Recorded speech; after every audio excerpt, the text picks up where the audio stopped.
Hey, so Guzman Gonzalez recently asked me on advice on choosing a dropshipping niche. So, some advice I'd give you here. I pointed Guzman in the direction of my earlier video that I made on picking a profitable dropshipping niche. This video basically was a collaboration of lots of information I'd read from different dropshipping like key figures and icons on what they'd advise when choosing a dropshipping niche.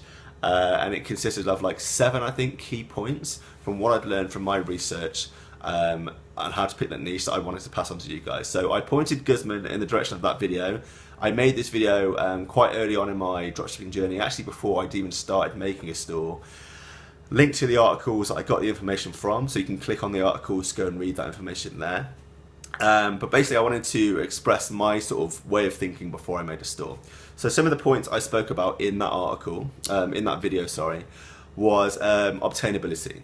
So for one, you want to make sure your product that you're choosing to sell hasn't got huge obtainability, and that means it's not easy to find on a ton of other websites on the internet and on a ton of stores on the high street. Like, if someone could just walk out their front door and buy something just down the street in a local store, why are they going to buy it from your website?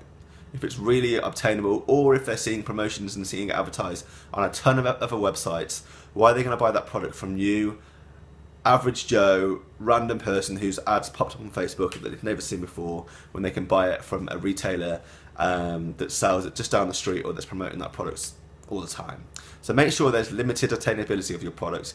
There's a sort of scarcity around it. The customer wants it, but they have to go online to your store to buy it. Another thing I mentioned about in that video was age, the age of your audience. For instance, you want to target an audience around 26 to 60. That's the kind of golden age of e-commerce audiences that I learned from reading these articles from these dropshipping icons. So the reason for that being, if you're younger than 26, you typically probably haven't got enough money to be having impulse buying and shopping for products online whenever you see a random advert on Facebook. So, you know, under 26, you might be a student, or you might be starting out on your first job and not have much disposable income. So generally, you're not the audience that you want to be targeting with dropshipping. Same again with over 60. I mean, I'm talking in generalizations now, but over 60, there's a potential that you don't know how to use technology very well, or that you haven't developed a trust in the internet. And if this is the case, you're probably not going to trust putting your credit card details onto a random website that's popped up from a Facebook ad and buying that product. So if you can think of a product that appeals to an age range of 26 to 60, you're going to increase your chances of making dropshipping sales. So those are 2 points. I think I go over 7 in my original video. It's one of my most popular videos, and I also link to the original post from these dropshipping icons that I got the information from. So you can check that video out. I'll put the link in the description below, so you can go and check it out for yourself and do your own research and increase your knowledge on what makes a good dropshipping niche. But just one little footnote, I made that video before I actually made any dropshipping websites. I made it last year when I was just starting this journey. I wanted to pass on the information that I'd learned to you, so I shared that information with you. But having had made 2 dropshipping stores since then, having limited success, but knowing what's not worked and what has worked a little bit, I've got a few add-on points to that, a few extra considerations that I think you need to bear in mind when you're choosing a niche.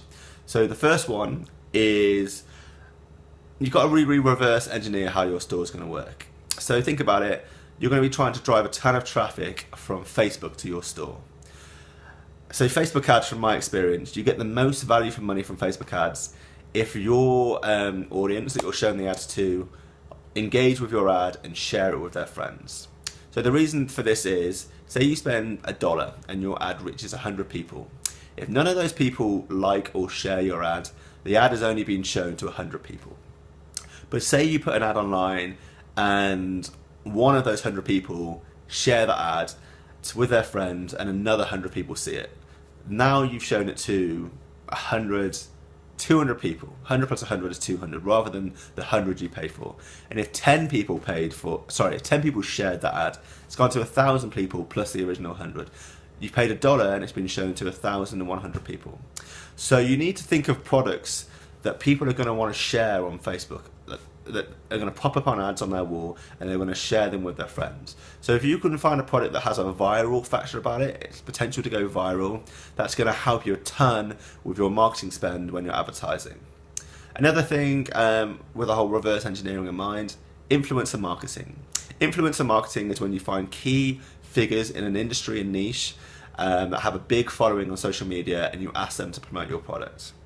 So say you pick a product like that falls in the gardening niche. You're going to be able to find a ton of professional gardeners, famous gardeners, gardeners with hundreds, thousands, maybe even millions of followers on social media. And if you can approach them and say, hey, can you recommend my store to your audience? And if you do, for every sale you drive, I'll give you 10%.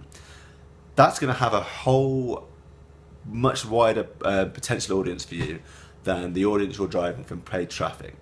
So really, you need to think about how you're going to market your store and reverse engineer that. So you want a product that's going to potentially go viral, and also is going to fall into a niche that has some really big social media influences that can promote your products.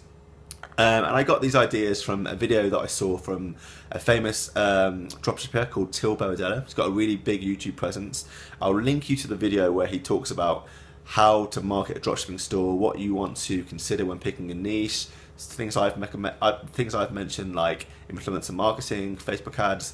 I'll link you to that video in addition to the original video I made that had the 7 key points that I originally discovered. Because I think there's more factors than the original points I mentioned in that video I made 7 months ago that I've learned from my experience.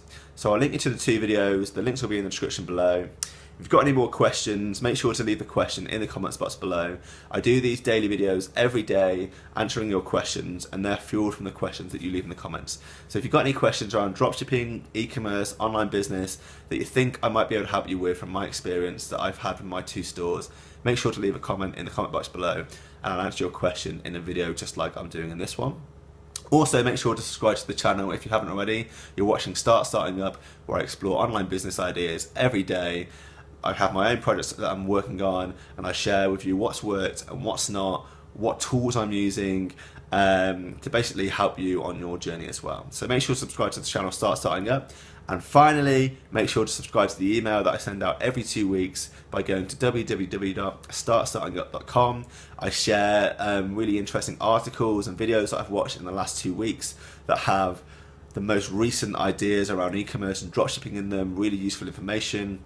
I'll link you guys to some really useful tools that I'm using when I'm trying to make money, so that you can use the same tools that I'm using when you're making your projects and your online stores. And also I share updates on what's happened to me in the last 2 weeks, what's